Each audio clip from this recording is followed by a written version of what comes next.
Assalamualaikum warahmatullahi wabarakatuh. Berjumpa kembali dengan Pak Dika di mata pelajaran Ilmu Pengetahuan Alam.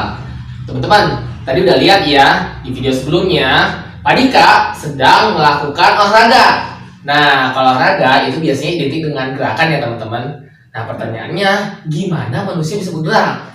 Ini yang akan kita bahas pada materi sistem gerak pada manusia. Yuk kita mulai. Oke teman-teman, sekarang kita masuk pada materi sistem gerak pada manusia. Sebelumnya kita udah bahas ya sistem gerak atau gerak pada benda teman-teman, itu udah kita bahas di materi sebelumnya. Sekarang kita masuk ke gerak pada makhluk hidup. Yang pertama yang kita bahas adalah gerak pada manusia. Nah teman-teman, tadi ada pertanyaan, bagaimana manusia bisa bergerak? Tentunya ada dua organ penting teman-teman yang mempengaruhi gerak pada manusia. Ya, yang pertama adalah tentunya ada namanya tulang, ya. Yang kedua adalah otot. Nah, itulah dua organ penting yang mempengaruhi gerakan pada manusia. Yang akan kita bahas pertama pada pembahasan kali ini adalah tentang tulang. Oke, kita mulai sekarang. Oke, teman-teman, tulang. Tulang di tubuh kita ada banyak ya teman-teman. Ada 206 tulang. Nah, tulang-tulang yang berkumpul itu akan disebut sebagai rangka ya teman-teman. Jadi dapat disimpulkan bahwa rangka adalah kumpulan tulang sebagai penyusun tubuh. Nah, sebelum kita membahas lebih jauh tentang tulang, kita perlu tahu dulu nih apa sih fungsi dari tulang.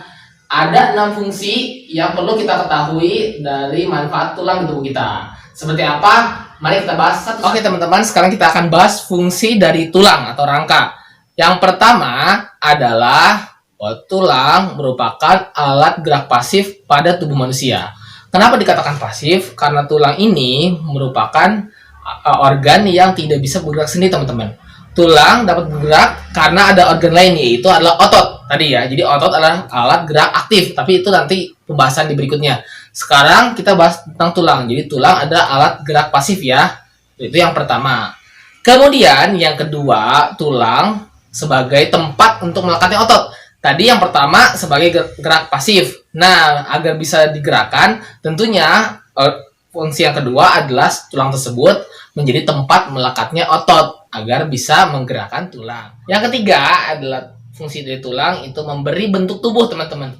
Bayangkan ya kalau tubuh kita itu tidak terdiri dari tulang atau tidak terdapat tulang di tubuh kita, maka kita tidak bisa membedakan adanya tangan, adanya kaki, bahkan adanya kepala. Ini semua hanyalah bentuk dari daging-daging saja ya, kumpulan-kumpulan daging. Tapi dengan adanya tulang, ini membentuk dari tubuh-tubuh kita teman-teman. Sehingga membentuk sebuah tangan, sebuah kaki, kepala, karena adanya tulang atau rangka yang membentuk dari tubuh. Itu fungsi dari ketiga. Yang keempat dari fungsi tulang adalah sebagai penopang tubuh teman-teman. Pak Dika bisa berdiri, Pak Dika bisa melompat, Pak Dika bisa mengangkat radio di video sebelumnya. Itu karena fungsi tulang adalah menopang tubuh, sehingga Pak Dika bisa tegak berdiri seperti ini. Kemudian fungsi yang kelima adalah sebagai melindungi organ dalam teman-teman. Ya, ada organ-organ vital di dalam tubuh kita yang penting dan harus dilindungi teman-teman. Dan ternyata tulang mampu melindunginya. Apa itu? Yaitu jantung dan paru-paru teman-teman.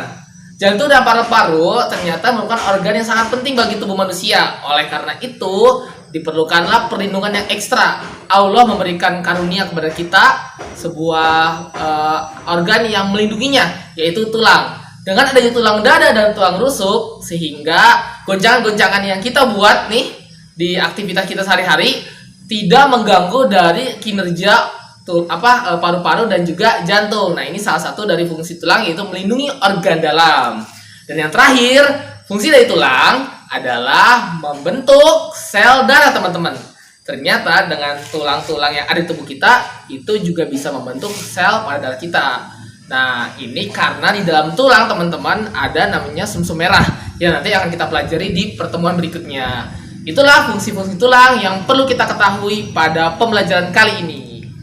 Oke teman-teman sekarang udah tahu ya dari fungsi dari tulang atau rangka ya. Nah, ada 6 fungsi yang teman-teman telah pelajari. Oke, di pertemuan berikutnya kita akan lebih mengenal tentang tulang dan rangka lebih detail lagi. Terus simak dan ikuti pembelajaran IPA. Terima kasih dari Pak Dika. Cukup sekian. Wassalamualaikum warahmatullahi wabarakatuh.